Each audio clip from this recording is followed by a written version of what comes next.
নকবা নাচাবা নকৰিবা বেয়া কাম মনলে নানিবা ভয় ল'বা ৰাম নাম সত্যমেৱ জয়তে যুগজয়ী আছে প্ৰবচন দেখিবা শুনিবা জীৱন ৰণাঙ্গন কোনে কয় শুন নকল কৰিয়া মাটি পানী ধূলি বালি আছে লগৰীয়া খেলিবা তাতেই তুমি সাজি বালি ঘৰ ধূলিতে আঁকিবা তুমি ছবিটি মনৰ ছবিটি মনৰ সিহঁতক সৰুৰে পৰা কিয় নিশিকায় বাচ্চাহঁত লৰালিতে হোৱা হে মগন শ্ৰৱণ কীৰ্তন দিক দৰ্শন লৰালিতে হোৱা হে মগন শ্ৰৱণ কীৰ্তন দিক দৰ্শন গোৰ মাৰি এলাহক ঠেক চাকুৱাই সন্মুখলে দিবা খোজ যাবা আগুৱাই গোৰ মাৰি এলাহক ঠেক চাকুৱাই সন্মুখলে দিবা খোজ যাবা আগুৱাই কোনে কয়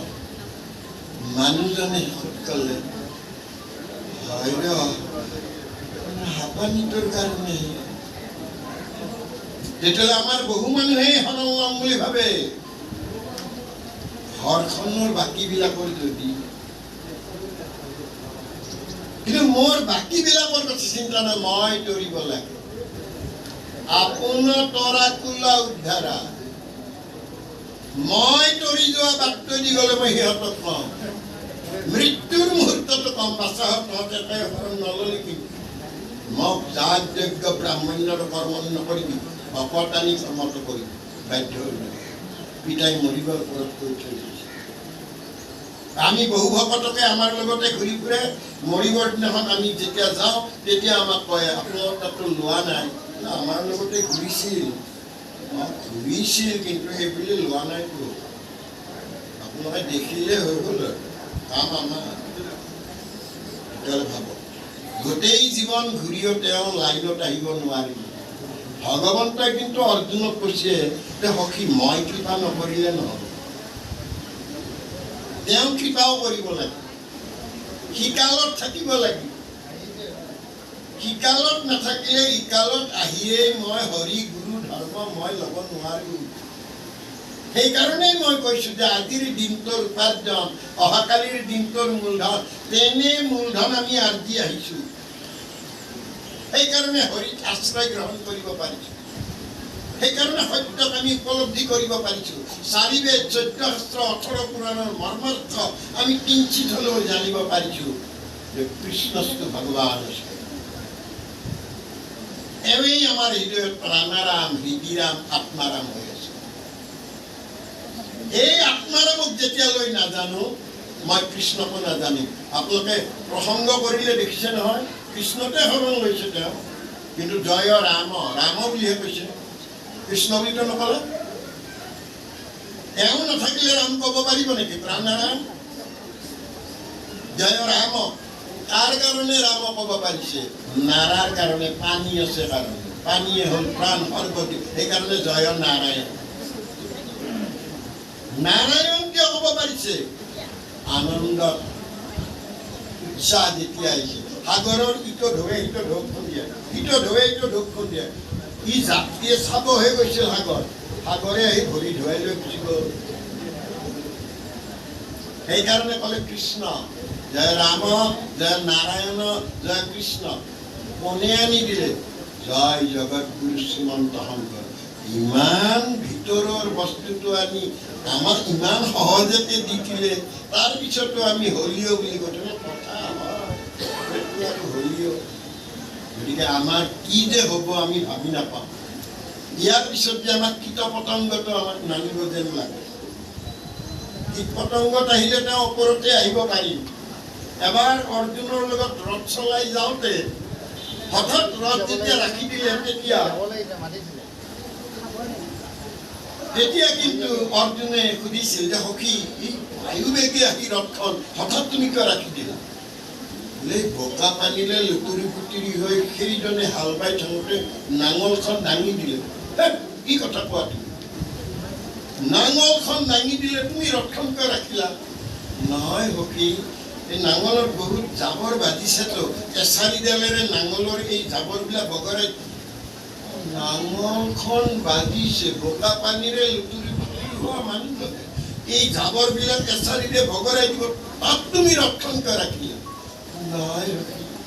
এই জাবৰবিলাকত যিমান কেঁচু আহিছে, প্ৰথমবাৰ দাঙি দিওঁতে আধা আধি ছিগি গ'ল, দ্বিতীয়বাৰ এচাৰিডালেৰে দিওঁতে প্ৰায়বিলাক কেঁচু ছিগি গ'ল। তোমাৰ কি হ'ল? ছিগি যোৱাবিলাক মায়ে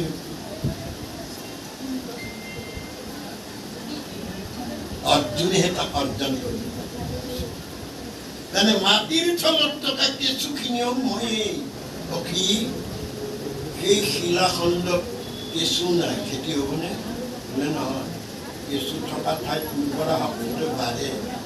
ময়েই উৰ্বৰা শক্তিৰ দায়ক।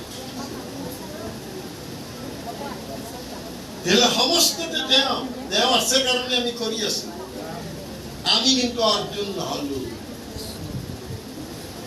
কাৰণে গোবিন্দ মিশ্ৰই গীতাত কথাটো কৈছে, হে অৰ্জুন নিমিত্ত মাত্ৰ লোকৰ উপকাৰ। অৰ্জুন নিমিত্ত লোকৰ উপকাৰৰ কাৰণে অৰ্জুন নামে এটা চৰিত্ৰ দি আমাক বুজাইছে। আমিবিলাক অৰ্জুন হ'ব পাৰিম নে নোৱাৰিম? অৰ্জুনে লৈ যোৱা ৰথখনৰ 4টা কুকুলা ঘোঁৰা, আমাৰ জীৱন ৰথখনৰ 4টা কুকুলা ঘোঁৰা।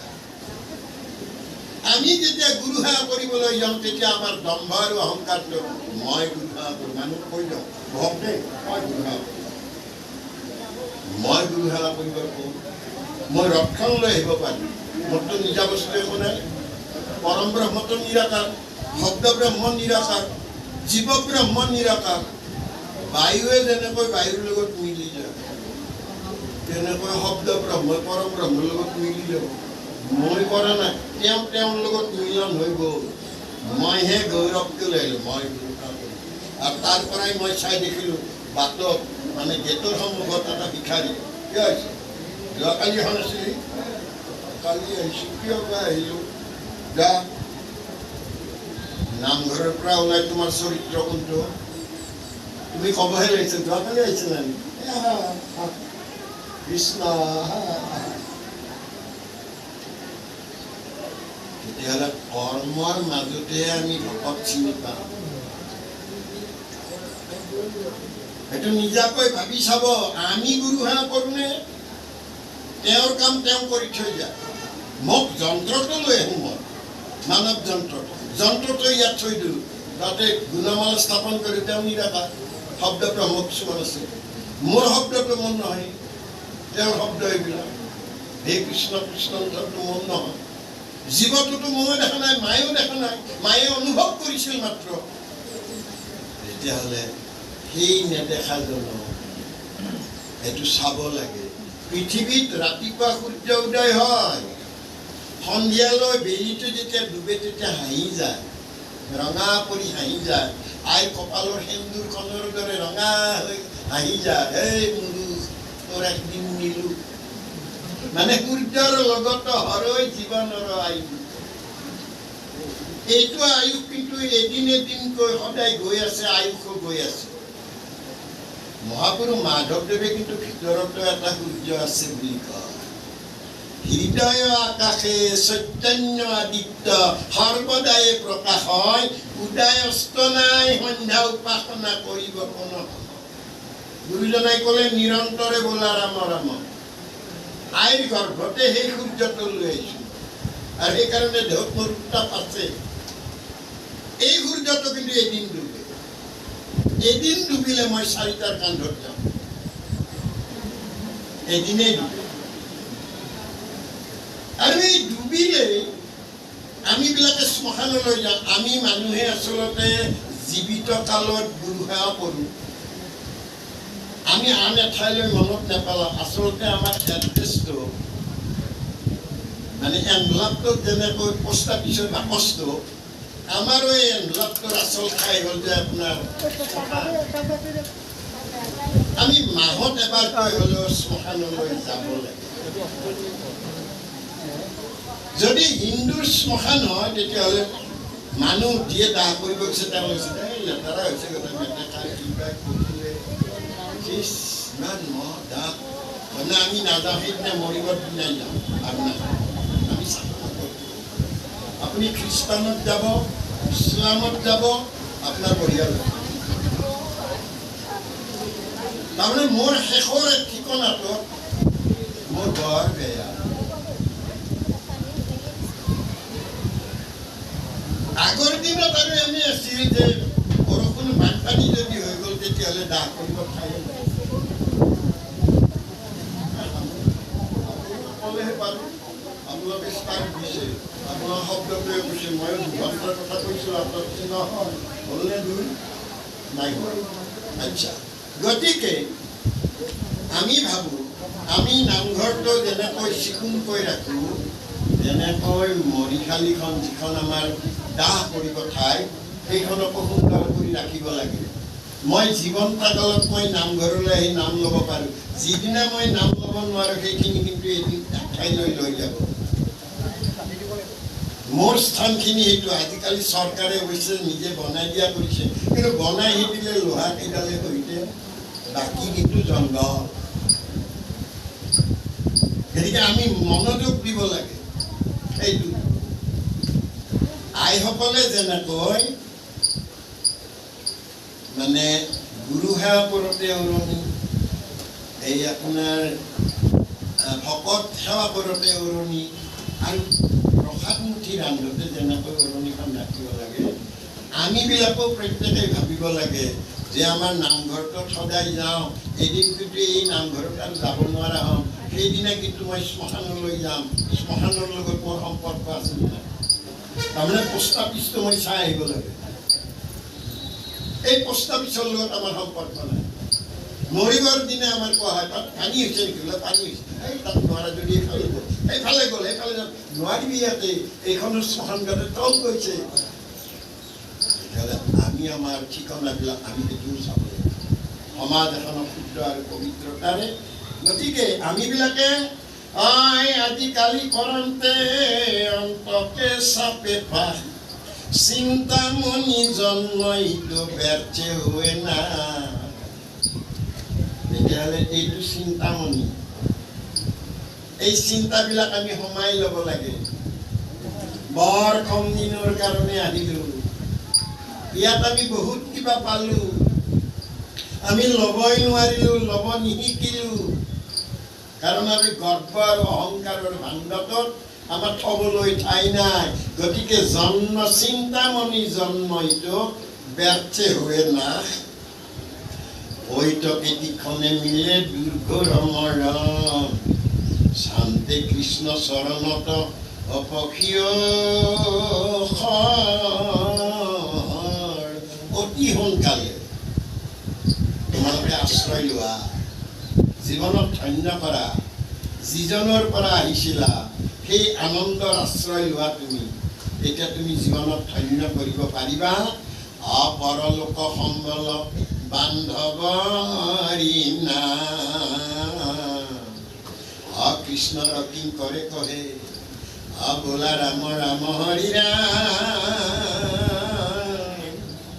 ও ৰাম ৰাম ৰাম ৰাম, কৃষ্ণ শংকৰ গুৰু হৰি ৰাম হৰি ৰাম, কৃষ্ণ কৃষ্ণ হৰি ৰাম, জয় ৰাম, জয় নাৰায়ণ, জয় কৃষ্ণ, জয় জগৎগুৰু শ্ৰীমন্ত হৰি।